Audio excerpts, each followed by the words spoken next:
ছোট্ট মেয়ে তিন্নি তার বাবার খোঁজ নিতে গেল মায়ের কাছে। কারণ মা, মা, বাবা কোথায়? সে তো কাজে গেছে, ফিরতে ফিরতে অনেক রাত হয়ে যাবে। কি মনে করে আজ তোর বাবার তলব করছিস শুনি? অনেক দিন হয়ে গেল খেজুর রসের পিঠা খাই না, তাই ভাবলাম বাবাকে বলবো খেজুরের রস কিনে আনতে। তুই এখন যা, গিয়ে খেল। তোর বাবা আসলে খেজুরের রস কিনে আনতে বলবো, কেমন? আচ্ছা মা, আমি খেলতে গেলাম। তারপর তিন্নি খেলতে চলে গেল।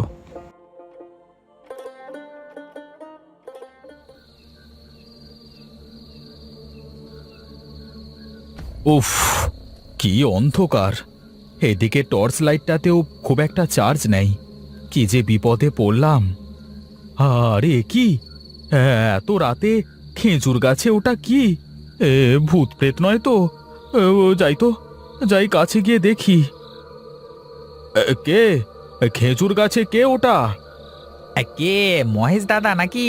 আরে আমি গো, আমি মতিন গাছি। ধুর বাবু, তুমি আগে বলবে না? আরে আমাকে তো ভয় পাইয়ে দিয়েছিলে। তাই রাতের বেলা করে কেউ কি সাদা কাপড় পরে খেজুর গাছে ওঠে? আর বলো না বাপু, একটু মেয়ে বাড়িতে গিয়েছিলাম গো। হ্যাঁ, ফিরতে রাত হয়ে গেল। তাই ভাবলাম খেজুরের রসগুলো নামিয়ে নিয়ে যাই। সকাল হলে রসগুলো যে নষ্ট হয়ে যাবে। আচ্ছা আচ্ছা, তা নিচে নেমে আসো, তোমার সাথে কথা আছে। হ্যাঁ মহেশ দাদা, বলো কি বলবে? না না, তেমন কিছু না। বলছি, এবার খেজুরের রস কত করে হারা দিলে গো? এবারে খেজুরের রস 200 টাকা হারা দেবো দাদা। আচ্ছা আচ্ছা, বেশ বেশ। তা আমি তো আজ কোনো পাত্র আনিনি। তা কাল সকালে এসে তোমার কাছ থেকে রস নিয়ে যাব, কেমন? কাল সকালে তো টাটকা রস পাবে না গো। আমি আবার কালকে দিনের বেলায় হারা বসাবো, আর রাতের বেলায় আবার হারাগুলো নামাবো। তুমি বরং এক কাজ করো, এখন রস নিয়ে যাও। কিন্তু কিসে বলো তো দাদা? কিসে আবার নেবে? আমার হাঁড়িতেই নিয়ে যাও, কাল সকালে দিয়ে দিও, কেমন? আচ্ছা আচ্ছা, ঠিক আছে। আমাকে তাহলে বড় দেখে খাবার রস দাও দেখি। আর এই নাও টাকা। আরে কি যে বলো না দাদা, তোমার কাছ থেকে কি আমি টাকা নিতে পারি? টাকা পয়সা দেওয়া লাগবে না। তুমি রস নিয়ে যাও, কেমন? তাই আবার হয় নাকি? না ভাই, টাকাটা রাখো। হ্যাঁ, না ভাই, না ভাই, এই পরের বার যখন রস নেবে তখন দেবে। এবছর তোমাকে আমি ফ্রিতে খাওয়ালাম, কেমন? আচ্ছা আচ্ছা, বেশ বেশ। তাহলে আমি চলি গো মতিন দাদা। আচ্ছা আচ্ছা, বেশ বেশ, যাও তবে।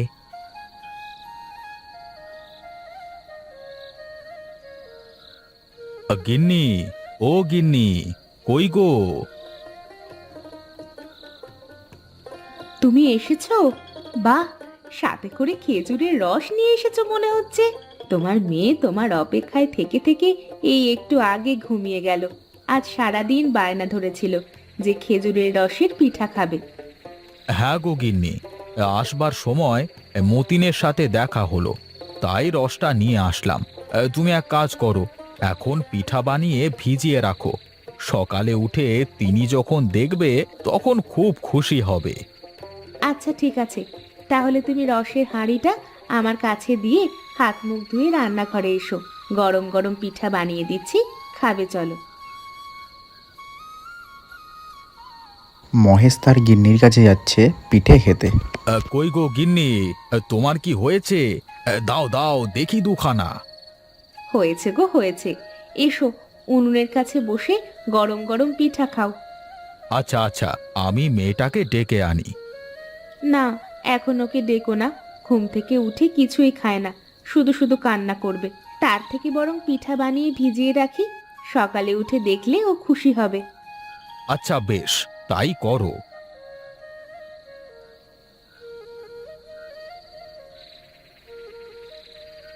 ওরে সাবাস, কি ঘেরান!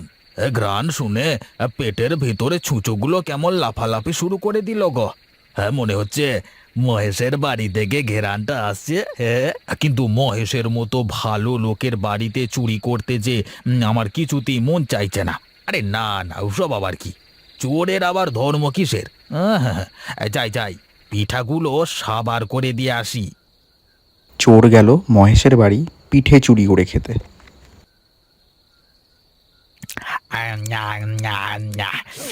আহা, কি স্বাদ! সেই ছোটবেলায় মায়ের হাতের পিঠা খেয়েছি, হ্যাঁ, আর আজ আবার সেই সুযোগ হলো। আহা, কি স্বাদ গো, কি স্বাদ! আহ, আহ, পেটটা কেমন যেন টান টান হয়ে গেছে। যাই যাই, বাড়ি গিয়ে শুয়ে পড়ি।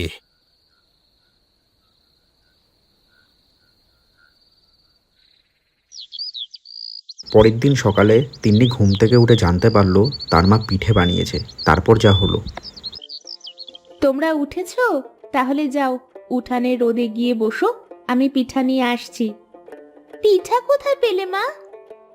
তুমি নাকি পিঠা খেতে চেয়েছিলে, তাই তোমার মা রাতে পিঠা বানিয়ে রেখেছে। কি মজা, কি মজা! পিঠা খাবো, পিঠা খাবো। চল মা, আমরা রোদে গিয়ে বসি, তোর মা পিঠা আনতে যাক, কেমন? চলো বাবা, চলো।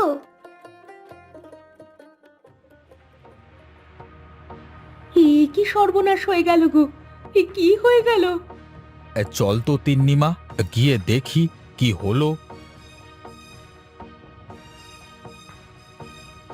আরে আরে, এটা কি করে হলো? মনে হয় রান্নাঘরে কুকুর উঠতে পেরেছিল। ও আচ্ছা আচ্ছা, এখন আর চিন্তা করে লাভ নেই। আমি সন্ধ্যাবেলায় গিয়ে আবার খেজুরের রস এনে দেব।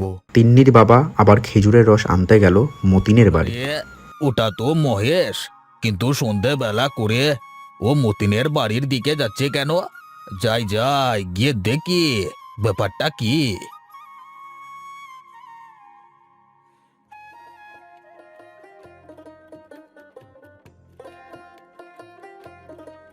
মতিন ভাই, মতিন ভাই, বাড়ি আছো নাকি গো? মতিন ভাই। আরে আরে মহেশ দাদা যে, তা এই অসময়ে আবার আমার বাড়িতে কি মনে করে শুনি? আমাকে এক হাঁড়ি রস দাও দেখি। কাল রস দিয়ে পিঠা বানিয়ে রেখে দিয়েছিলাম, সে সব কুকুরের পেটে গেছে। ও, এই ব্যাপার! তুমি দাঁড়াও দাঁড়াও, আমি রস নিয়ে আসছি। মতিন গেল রস আনতে।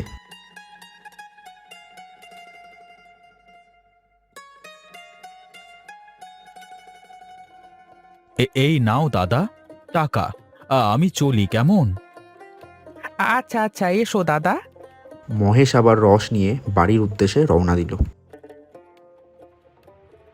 ও আচ্ছা, তাহলে এই ব্যাপার। মহেশ বেটা মনে করেছে ওর পিঠা কুকুরে খেয়েছে, কিন্তু ওর পিঠা তো খেয়েছি আমি। আজ আবার খাবো। যাক বাবা, অবশেষে পিঠা বানানো শেষ হলো। এখন পিঠার হাঁড়িটা শিকায় তুলে রাখি, যাতে কুকুর বেড়াল না খেতে পারে।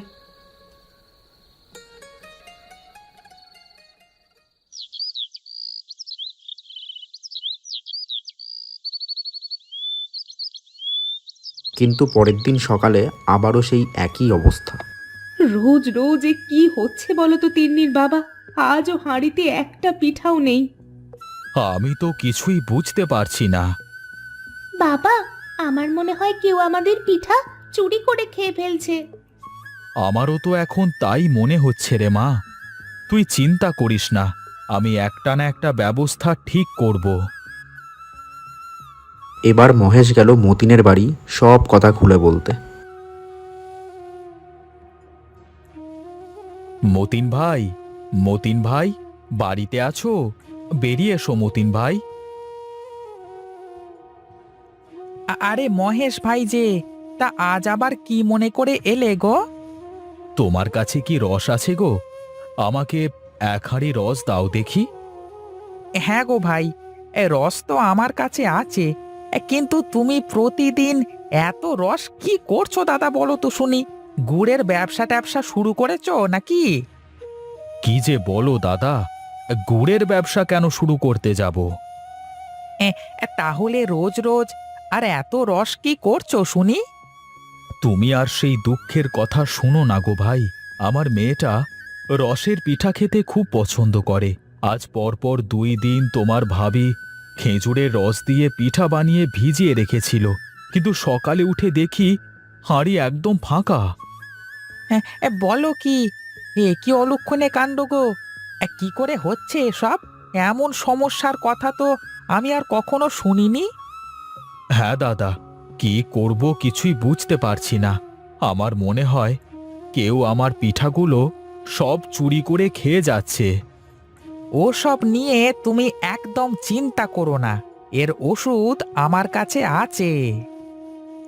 কি ওষুধ দাদা? এই নাও, এই ওষুধটা রাখো। এটা আমার দাদার বানানো ওষুধ। পিঠা বানানো শেষ করে গরম পিঠার মধ্যে ওষুধটা মিশিয়ে দেব। দেখবে, যে পিঠে খাবে সে পিঠের হাঁড়ির কাছে ঘুমিয়ে থাকবে, আর পিঠে খেয়ে সে আর এক পাও নড়তে পারবে না। আচ্ছা দাদা, তাই হবে। আমি এখন চলি।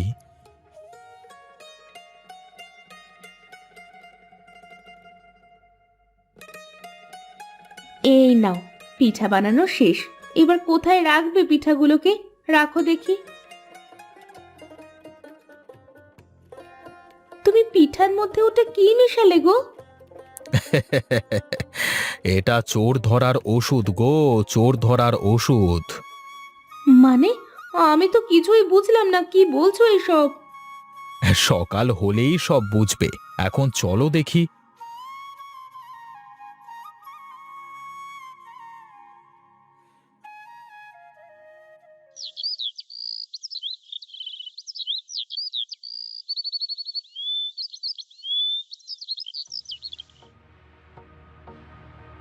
তাহলে এইটা এই কানাই চোরের কাণ্ড, অ্যাঁ? তাই তো দেখছি গো। এখন কি করবে এই চোর বেটাকে? চলো, চোরটাকে মোড়লের হাতে তুলে দিয়ে আসি। হ্যাঁ মা, তাই চল। এই চোর ধরবার জন্য আমি কত শত ফোন দিয়ে এঁটেছি, কিন্তু কিছুতেই ধরতে পারিনি। তুমি এই চোরকে কিভাবে ধরলে?